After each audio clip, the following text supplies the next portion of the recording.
Okay, here we go with this week's real estate and mortgage rate update. As you can see here, 30-year fixed 6.84. So we're trending again a little bit downward. It's continuing its choppiness. This is national average as of Friday. Actually, as of April 27th. But one of the things I wanted to bring up in this update is a couple things related to consumer debt and where the economy is heading. Now, we've talked a little bit about the tariffs and how the tariffs are creating some choppiness in the marketplace because we don't really know how the market doesn't know how to digest how it's going to impact the economy. But some things that are kind of working against the economy right now is consumer debt. So as of first quarter 2025, we've set another record. United States consumer debt has reached $1.2 trillion. That's up 57% in less than 4 years. And like I said, it's at an all-time high.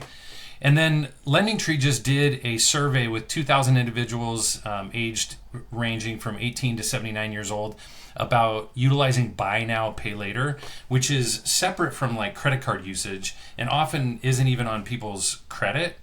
And out of the 2,000 people that were surveyed, 50% actively use buy now, pay later. 41% reported being late in the past year.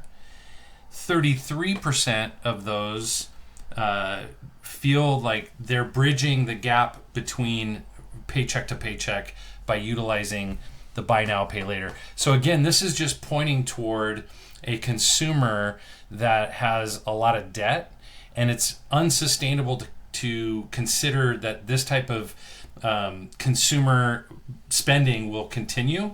And since the GDP, our GDP is made up 70% of consumer spending, we're likely to start seeing this take a hit, consumer spending to start slowing, which could exacerbate some of those kind of recessionary economic conditions.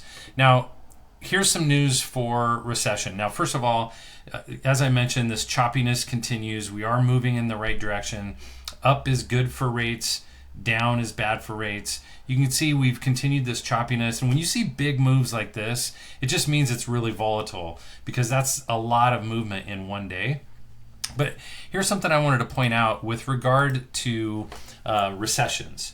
So historically, every single time that we've gone through a recession, with the exception of one, housing prices have risen. They've gone up. So you can see each of these gray bars represents a recession, and you can see that property values are trending up with the exception of the notorious crash, real estate crash, if you will, banking crisis of like 2007, 8, 9. And that's when we saw a massive correction in real estate values. Certainly we've moved significantly upwards since then. And then additionally, and one of the reasons why is in every single recession, again, these gray bars, we see mortgage rates come down. So all the way back in the 80s, mortgage rates went from 16% to 11.75. Later in early 82, 18% to 13%. In the 90s, 11 to 8.75. As you can see, it continued to go down. The most recent recession was this, really kind of a bit of an anomaly during the pandemic, which caused kind of recessionary pressures.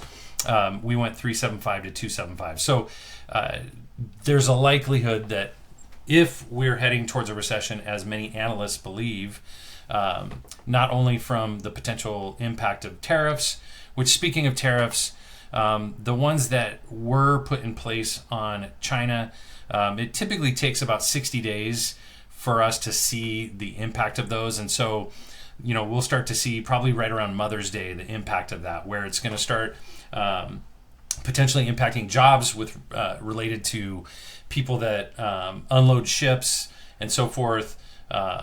We'll likely see from a supply side that impact right around Mother's Day.